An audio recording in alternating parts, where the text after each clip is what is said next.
So if you notice in a pre-shot routine, sometimes we get behind the ball and we do this. Yeah. And we don't breathe. Yep. You know, That's so me. constantly, or I hear golfers, sometimes I'll play with golfers and we have our mics, right? We constantly hear our mics, and I'm going over footage later and I hear golfers. Yep. The breath, It's short and shallow, short and shallow. And this is almost always an indication that your nervous system is fired up. Yeah. The central nervous system doesn't care that you're playing golf. Yeah. It doesn't know that you're playing golf. It just knows that you're freaking out. You know? Yeah, literally freaking out. Like,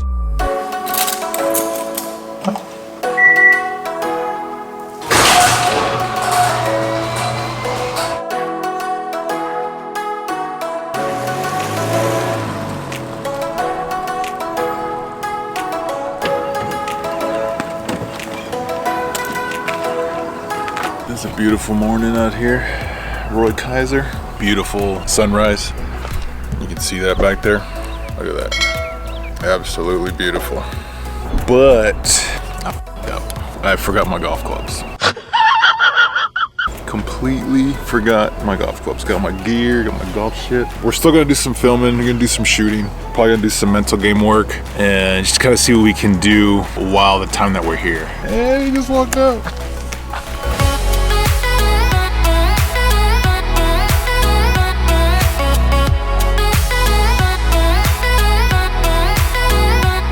How's your bunker play?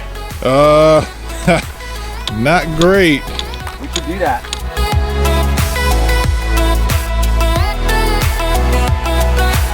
Good morning, y'all. We are here with Carlos and Lori. We're gonna do some filming for some mental game work. We're gonna do a little bit of breath work. We're gonna do dive into a little bit of limiting beliefs and processing disappointment. All things we need on the course. There you go. Yeah. What's been the go-to for bunkies? What's your thought, or what are you doing? The first thought is when I hit the ball is 1 inch behind it, and my old high school coach, shout out to Robert Villa, he says picture an egg.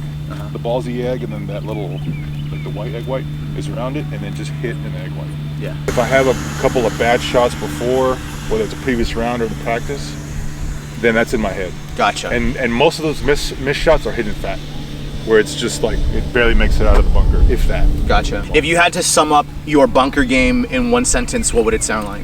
Inconsistent. There you go. So that's the belief system we want to look into, right? It's inconsistent. So when we kind of dive into that belief system and go, okay, it's inconsistent. If I was to make a recipe to be inconsistent, what would need to be in that recipe? To be inconsistent? Yes.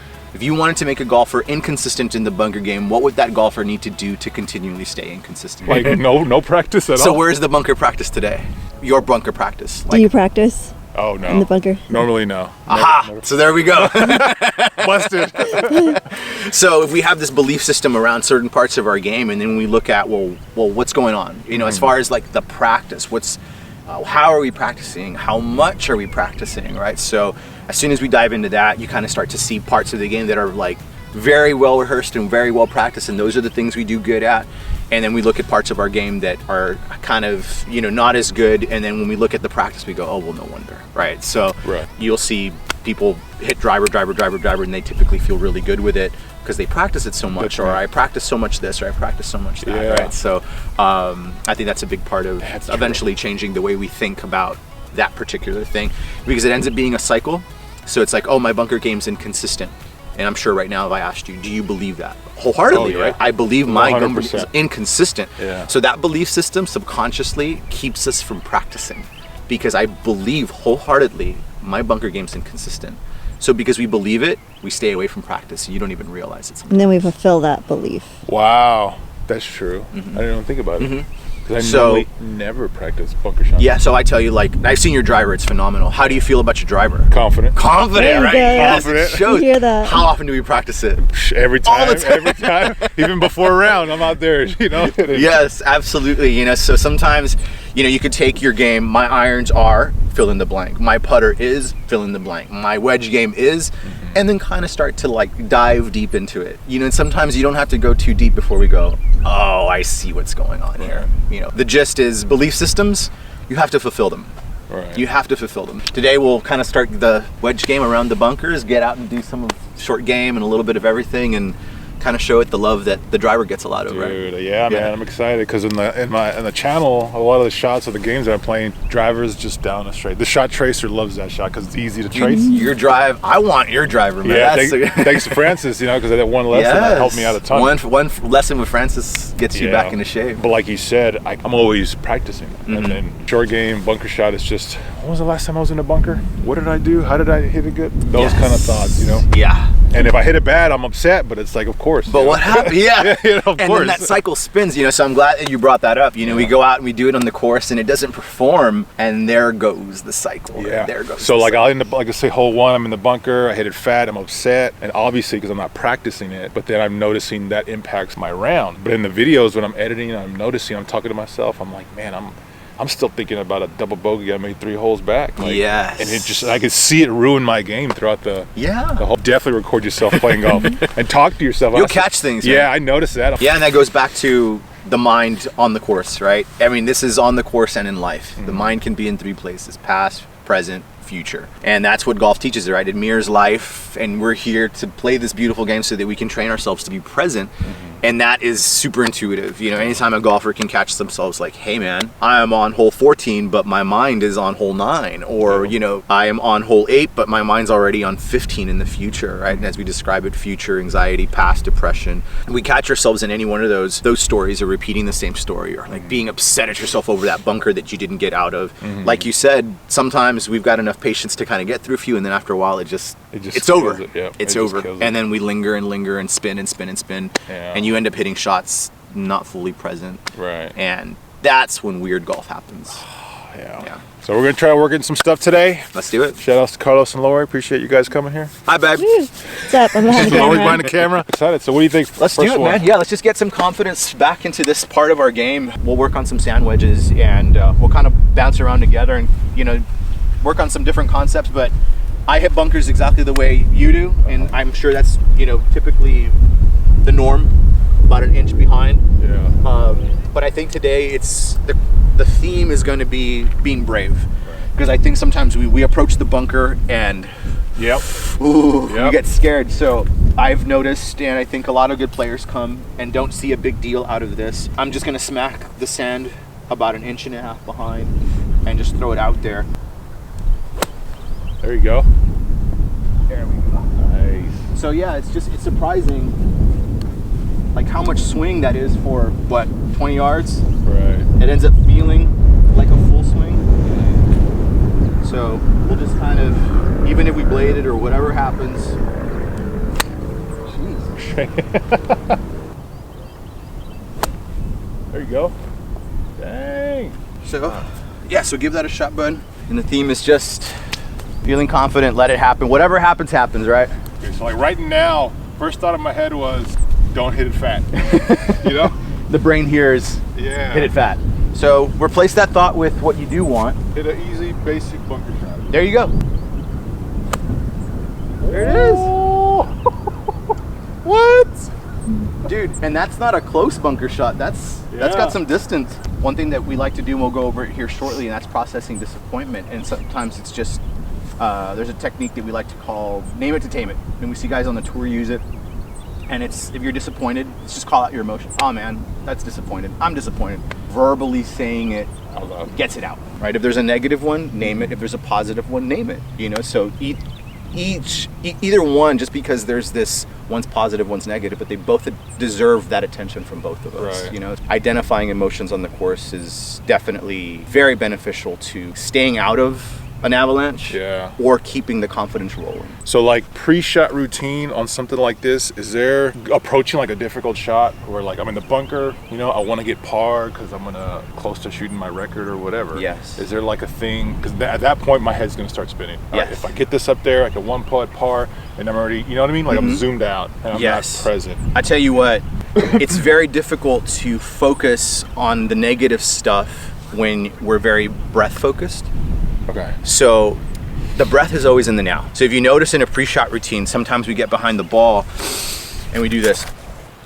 Yeah. and we don't breathe. Yep. You know, That's so me. constantly, or I hear golfers, sometimes I'll play with golfers and we have our mics, right? We constantly hear our mics, and I'm going over footage later and I hear golfers. Yep. The breath, It's short and shallow, short and shallow. And this is almost always an indication that your nervous system is fired up. Yeah. So if we can approach shots keeping our breath controlled, and this is part of that breath work that we were going to talk about today, keeping your exhale longer than your inhale helps your nervous system stay calm. So if I breathe in for 4 seconds, I breathe out for 8.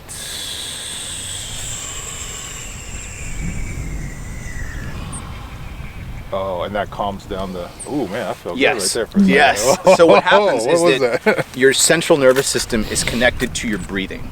So let's say I'm out in the wild and I'm hunting and a lion pops up. Right. My central nervous system immediately detects that there was a change in my breathing, which must mean there's an imminent threat. There's something dangerous here. So the nervous system picks up on that breathing and goes, well, there must be, there must be some reason to go into fight or flight here.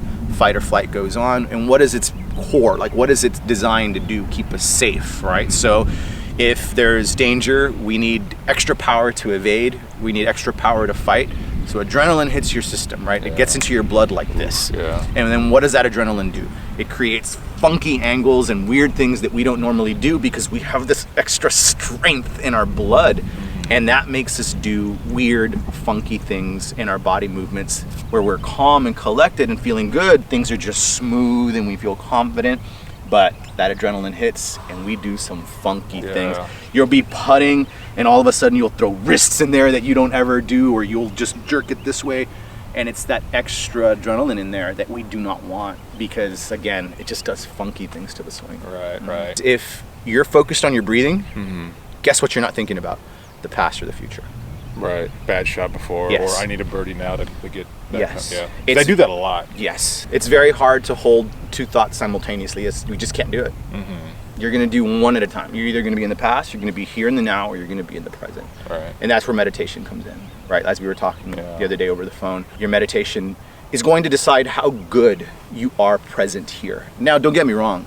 Our rounds are 4.5 hour meditations, right? We're here. But it can make things worse, or it can make things better. Depends on how we're practicing it, right? So when we sit at home, as we were chatting the other day, we hear folks saying, oh my gosh, my meditation sucks. I cannot keep myself from drifting off or getting distracted. And as we were talking the other day, we want that to happen. That's a massive misconception. You want to start wandering off your brain? Because I was like... you want to wander off. And as you mentioned earlier, you mentioned the magic word, I notice. The more you notice, the more you can get yourself out of stuff. Because if you don't notice it, you won't catch it. It hides in plain sight. Okay. So if I don't catch, hey, I'm thinking about this. Hey, I caught it. Then you just keep on doing it. Right. And it just keeps going. Spiraling. So something in your mind, presence, consciousness has to go, hey, I noticed this. Essentially sitting in meditation and noticing that you drift, noticing that your mind went somewhere, is a noticing practice. And every time you notice and come back and notice and come back and notice and come back, if I sit for 10 minutes and I drifted off 10 times, well, I had 10 reps in that meditation. Oh, dude. Of noticing that I lost myself, right? So essentially, as we call meditation, is the lifting weights of the mind. It's the strength training, right? Dang, I like that. It's the lifting the weights of the mind because... Put that on a shirt. And it really is, you know, so every single time you drift, you come back. You drift, you come back. There's something there. The rest of it's just brain noise. Yeah. We all do that. We all go forwards and backwards. But just like every body is different, right? Some people can lift 500 pounds, some people cannot. Depends on what you're doing, of course. There are some people that are entirely focused for the whole day, you know, and this is where we get into those ADHD, ADD, all these attention issues, right? Because there isn't a strong noticer, so to speak, behind the screen, right? Behind the scenes, catching things. So the more we notice, the easier it is to get present. When you're in the past and the future, it's often thoughts that don't feel very good. Wow. So whenever you're in the past or the future, the brain is probably focused on something negative. Yeah. You're probably anxious about something that hasn't happened or never will. Yeah. Or you're upset or a trauma, embarrassed or traumatized or whatever it may be about something that already happened, and you're just spinning. spinning it. Yeah. Anyone that's new to meditation, you lose your focus. That's a good thing. Wow. You want to. That's huge. And after time, you'll start noticing that it takes longer and longer for you to lose focus. Yeah. And then maybe you lose it every 2 minutes. Maybe you lose it every 60 seconds, whereas before, by 10 seconds, you're already... Right. You're going through 9 holes and you're probably shooting better rounds because you're more present and not thinking about the negativity. Absolutely, dude. Wow. So how many times, I mean, I'm sure you've told me before, I was out playing with a friend, it was super casual. Oh, yeah. Dude, yeah. So was it last year, one of my best rounds here in Austin, I shot like 3 over par. But I was like 2 under, I think I was like 2 under, 1 under, 2 under through like 3 holes. And I didn't know that. I didn't even think about it. I was talking to my cousin, we were just like chatting. I forgot the camera at home, so I wasn't recording anything. But it wasn't until he noticed, like, hey bro, you're like 1 under or 2 under, dude, through like 3 or 4 holes. What? And I was like, what? Like, are you kidding me? And then right then and there, the next shot, and this was after a bomb tee shot on a par 5. And that second shot, dude, simple 8-iron to lay up on this right, playing it safe, bladed it. And I'm like, what the hell? What is that? And then the next shot, shank to the right, a double bogey. It is so evident. And in my head, I'm like, what the hell? Like, I was flushed, dude. I wasn't thinking about golf, like, and then he mentions it, and I'm like, whoop, like a light bulb went off. Whole rest of the round, I felt like I was stressed out because I was like, man, I started so great. It's so interesting that you say like it went off like a light, because we describe fight or flight or the sympathetic nervous system response as going on like a light. Yeah, goes on like a light instantly. So boom, crazy. It's just on because so crazy. It needs to. That's what's kept us safe for such a long time. You know, humans in general. To turn it off, it takes a moment. It turns off like a dimmer. So it goes on super fast, but then with your breathing, you gotta gradually turn that dial. Oh, that's a good. And this is your brain taking care of you. So it's like, are you sure? Are you sure? Okay, Right. we're chill. Like it really makes sure that everything is okay before it finally turns off, but it has no hesitations about turning on. So it's incredibly intuitive that you feel like, oh, it goes on like a switch, because it literally does. And I felt it like, kind of like you mentioned, adrenaline, where I was like, oh, let's go, baby. 1 under, I'm like, kill it. Yeah. And then, I'm out there, second shot, and then just like, whoa, what was that? I didn't hit it thin in like, or you know what I mean? Like in freaking months. And all of a sudden I hit it thin on a smooth 8-iron, like layup shot. What happens is that the moment you got out of a flow state, the moment you got out of non-attachment, you heard the score, now there's attachment. Now it counts. Now it's like, I've got something to protect. Yeah. Yes, you know what I mean? Yeah. You're like, oh, if I could par out, I'll shoot 1 or 2 under. Yes. And in that protection, what we end up doing is we end up resisting it. Inside all of us exists this great golfer that actually can maximize our potential, but the potential is always so limited. It never gets to get fully expressed because it just depends on what kind of shape our brain is in. So we can have talent, we can have feel, we can have all of these things, but if the mind says no, the mind's that powerful. I noticed when I did my videos with the mics here, my breathing or my putt, like if it's a birdie putt or like a 3 or 4 or 5 foot par putt, I noticed my breathing's different. Is that what you're talking about? Yes. And I never thought about it. Yes. And there's sometimes, like this last edit where I did, I had a couple of like 5 or 6 foot pars, and I noticed my breathing. I hold it and then I putt. And you're telling me that's not how to do it. I'm like, what the hell am I doing? Yeah, man, it's incredible. It's incredible. How much we're holding on. Very easy to get attached, because every single golfer is a designer. Every single golfer is an artist. And every single time you step into pre-shot, you're creating, you're visualizing. For a moment, we go slightly into the future, but we have to return back to the present, right? Because when we design, we're designing what we want. What ends up happening is that we get so passionate about our design that we get attached to it. Yeah. And we need to design without attachment. And that's that letting go to gain control. So that whole top or thin I did when I wasn't doing it all morning, and it just came out of nowhere. My body is just like extra adrenaline in your body. You're talking about? Okay, because I was pumped. Like when he said, I was like, oh, let's go. Like I was excited, but then I was over the shot. I was like, thus I was ready, let's go. Yeah. Because let's say this is golf, right? All right, let's go. Let's say it's a fight. Let's go. Right. It's very similar. Yeah. You know what I mean? We both got they both have that aspect of like, I feel strong. Let's go. So that's let's go. a bad thing. It can be, because in a game of finesse, in a game of inches, in a game where everything matters, right?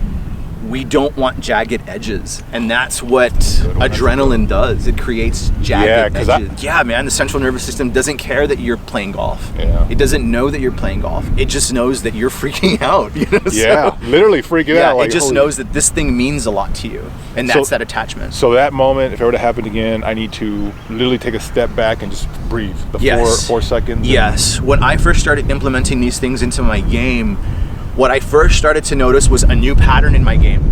Whereas before, and I'm sure a lot of golfers feel this way, it's good or it's bad. And that's it, right? It's either I'm playing well or I'm in fight or flight and my game is just off. Right. Well, when I started implementing breathing, what started happening is that I'd go into a normal fight or flight like I usually do on the course, and then I'd turn it off using my breath work. Right. And then I'd start to play well again. And something would set me off, and I would go off again, and then by hole 6, I'm back. I see. And then a few holes, so I started noticing something that had never happened in my game, and that was, I'm getting it back. Yeah. I'm getting it back. I'm having a bad hole, and then playing well. It doesn't ruin the round. It doesn't ruin the round, and slowly but surely, it cleaned up more, and it has been for the last 4 years. All because of breathing. All because of breathing, all from controlling my central nervous system, all from staying present, all from not, as we described, losing yourself to a trance. When you're in the past or the future, it's a trance, bro. Like, you're entranced, like you're not present, you're in these pictures or these movies that you're playing in your mind. Like, and I was saying earlier, they're no different than the dream state, where you're in your dream and you're just doing weird things in your dream. It's the same thing. You go into this trance and you forget that you're not present. You're just not there. I never thought about this, dude, on the course. Yeah. Never. This is why we do what we do, to help golfers spend more time in the now, because essentially it's more quality of life. Right. More time spent living in the now rather than living in imaginary places in your head is more life. You don't want to essentially, it sounds harsh, but it's a harsh reality. Live your life in these states that wasn't really life. They were pictures of life, but it wasn't life, you know? So that's the beautiful thing about golf, is that we can come out here, and if we train it correctly, we can train our brain to be more present off the course and take everything that we do here, since we're out here for 4.5 hours, and use that to build presence off of the course as well. Yeah, that would help big time. Yeah. So at the end of the day is practice meditation, whether at home or like a few times a day. So it's easier for you to do that when you're in a bad shot, you know, on the golf course. Wow. You're a hell of a noticer, bro. And that's already a phenomenal thing. So to all the golfers at home, if you're already a great noticer, that's a good thing. It's going to help identify what's going on with you. Yeah. And if you can identify emotions, emotional intelligence, if you can identify breathing, it's going to increase quality of life, and of course, play. Yeah. All right, y'all. So that was a quick video with Carlos talking about the breathing. We talked about a lot of good stuff there. Yeah, man. Mental game lessons are often very little hitting and a lot of just chatting. Oh man, I love that. I love that. I'm gonna leave his link down below. Check out his YouTube and his Instagram. Does a lot of mental game work there. I'm super pumped about putting this stuff to the course, dude, because I feel like I could really go low and maybe shoot par. It's my goal for this year. I'm gonna shoot par, and I really want to work with you more on that. Absolutely, man. Let's get it. So the next video we're gonna do is we're gonna jump on the short game, try to implement some of the stuff he's talking about, and try to actually put it on the course. That'll be out in a couple days, so check that out. Hit the like button if you enjoyed the video. Subscribe. Leave a comment down below if you have any questions for him, and we'll answer it in the next video when we're on the course. So appreciate you guys. We'll see you. Appreciate you guys. Take care. Dude, he told me, I was like, let's fucking go. And I jumped out of the cart. I was like, give me my 8-iron, let's go, man. I'm gonna get this there. And I just hit it. And I was like, whoa. And I just like, whoa, what was that? And then now I'm like in my head, like, all right, okay, it's okay. And then boom, another bad shot, a double bogey. And I'm like, what happened? What happened, dude? Like, I was crushing it, man. Nervous system, man. Insane.